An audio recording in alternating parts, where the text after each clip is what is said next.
আজকে আছি ব্রাহ্মণবাড়িয়া ডিস্ট্রিক্ট বাঞ্ছারামপুর ঘুরি বাঞ্ছারামপুর সয়ানি পেজি থেকে স্বাগতম। আমরা আছি নরসিংদী জেলা নরসিংদী থানা শ্রীনগর গ্রামে।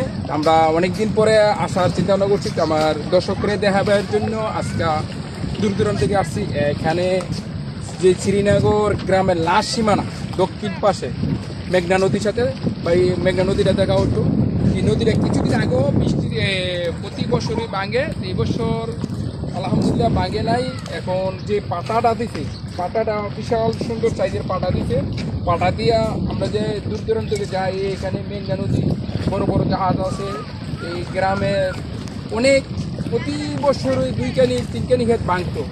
তো গত বছর থেকে এই যে চক্করটা, এই চক্করটার মধ্যে বর্ষাকালে, এখন তো বর্ষাকাল হলো তেমন একটা পানির স্রোত না।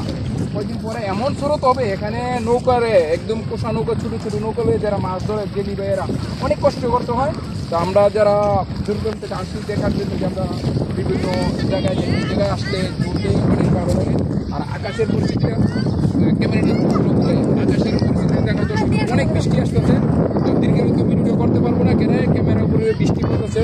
তো আপনারা বেশি কথা বললাম না, আমি সামনে লাস্ট 0 পয়েন্ট বলে এই জায়গাটা, 0 পয়েন্টে যাওয়ার জন্য এখানে আরেক ভাই জেলি ভাই মাছ ধরতেছে, যে কলার চায়ের মাছ বলে যেটা, আরেক ভাই ওই নদীতে মাছ ধরতেছে। এইখানে যে যাও দাও তোমরা আড়ো, এখানে বেশিরভাগ ওই নদীতে মাছ ধরার প্রায় ক্ষমতা এই শ্রীনগর যে 0 পয়েন্টের মানুষের প্রবাসী তেমন একটা নয়। এখানে গ্রামটা বিশাল সুন্দর লাগে। এই 0 পয়েন্টের জায়গা চতুর্চারি মেঘনা নদী। আমরা যে স্বপ্নদী বলি, স্বপ্নদীর মতন এই যে স্বপ্নদীটা নদী, এখান দিয়েও শ্রীনগরও 4 নদী। আমরা যারা মালদ্বীপ থাকি বা বিভিন্ন পয়েন্টে থাকি ঘোরার জন্য, এখানে আসতে নদীর সাথে বাড়ি অনেক আমার কাছে ভালো লাগছে। আপনারা আসতে পারেন ঘোরার জন্য। আর আসার ঠিকানাটা যারা আপনারা পূর্বেতে আসবেন, বাঞ্ছারামপুর দেখবেন মরিচা দিয়ে আসলে ট্রলার দিয়ে আসতে পারবেন, বা নরসিংদী থেকে ঘুরে আসার সুযোগ সুবিধা আছে। এখানে বিভিন্ন থাকার কোনো হোটেল নাই। গ্রামে আসলে একদম একটা দ্বীপের মেয়েতে আমার কাছে আনন্দমুগ্ধ হয়েছে।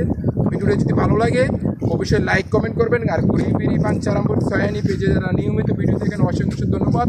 তো যে যেখানে থাকেন ভালো থাকবেন, আল্লাহ হাফেজ। আকাশের পরিস্থিতি বেশি ভালো না, আমরা লাশ সীমানা যাওয়ার চিন্তা করছিলাম, কিন্তু উত্তর প্রান্তে বৃষ্টির আবার আবহাওয়া, যে বৃষ্টি আসবে ক্যামেরার মধ্যে বৃষ্টির পানি পড়তেছে। এইগুলো মেঘনা নদী, ভালো থাকবেন যে যেখানে থাকেন। এগুলো বিদায় নিলাম, আল্লাহ হাফেজ, ভালো থাকবেন। আসসালামু আলাইকুম ওয়া রাহমাতুল্লাহি ওয়া বারাকাতুহু।